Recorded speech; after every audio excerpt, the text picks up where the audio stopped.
Hi there, my name is Kronenberg and welcome to my channel. This is a game review of Caliper, a indie puzzle platformer kind of game.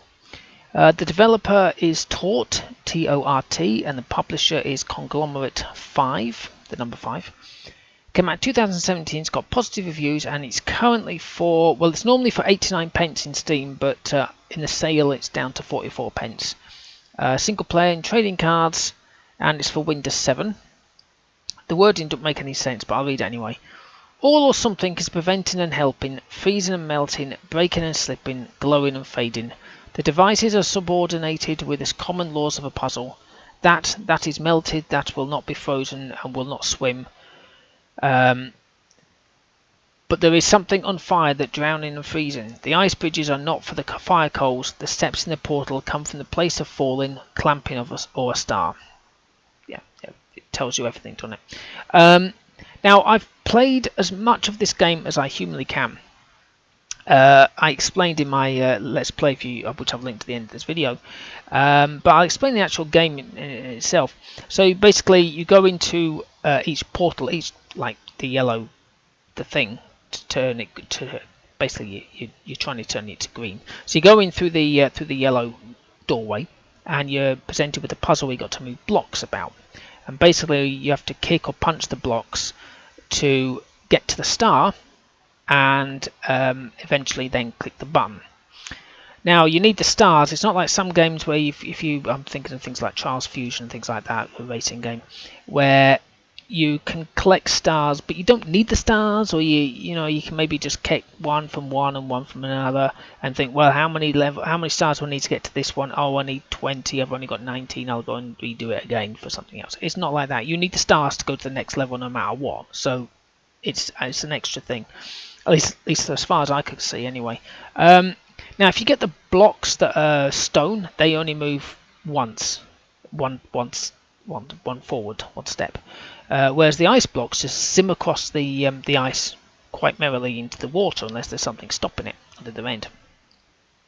You can only push or kick. You can't pull. So there's some games I've played where you can pull blocks out the way. You can't. You can only push or kick. It takes a while to get used to it. If you cock it up like I did many a time, you can just drop into the water. It resets that map, and then you go for again that level. Now, some of it's quite taxing or quite easy. The ice ones were the ones that killed me off. In Steam, in the discussions, it does ask about level 9 and 10. Level 8 nearly lost me, but I got through it, and then I got through 9, and then 10 was the one that stopped me. So the reason why is the blocks of ice skim across the ice, as I know. The blocks do as well. If you have the stone blocks on ice, they skim across, but then they stop when there's blocks of stone. It rides over one of those, it just stops. So that's kind of useful. But there's none on this last one. I was like, what the hell do I do with it? So I kept kicking them. They went into the water, which they do, but none stopped on the button. Reading in the Steam discussion, it says that what they're supposed to do is they're supposed to actually stop on the button, so that you can then push another one over and get the star and get the button. But it never happened on mine. The reason why is you need VSync turned on. VSync. That's your graphics card setting. Now, most games have in the options, if they have any issues with VSync, the option to turn VSync on or off. We've seen it in many games. Whatever you play, you go in there and it's like, oh, I want VSync off. Most people turn it off. Or motion blur, I'll have that off, or I'll turn the textures down. Or it depends on what it is, but usually whatever the game is, it has something in there that's related to the actual game. This has no video sensor at all, so I was like, well, how the hell am I supposed to do this? I'm not messing around with my graphics card just for one game. I'm only going to play until I complete it, and then what I mean. I'm not doing that. So I had to stop. At level 10. Now, I've recorded the entire thing and released it. So if you have the option to disable, turn on VSync, then go for it and see if it works for you. But messing around with people's graphics settings, I mean, not everybody knows how to do it. That's the thing.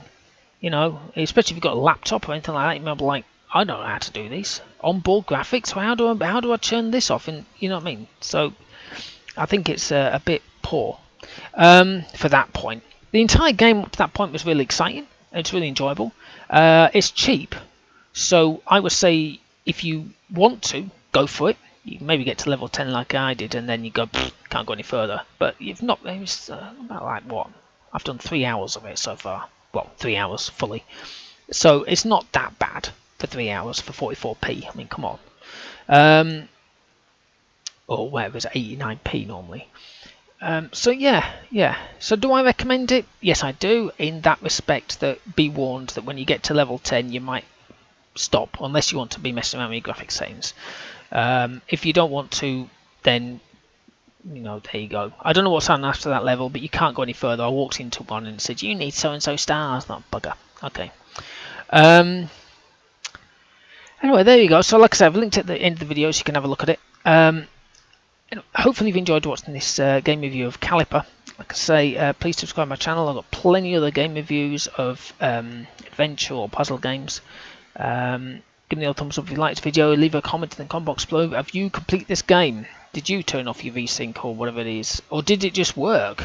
I mean, I literally went out the game about 3 times and come back in again and it still never worked. So I just don't know. Okay, well, thank you and goodbye.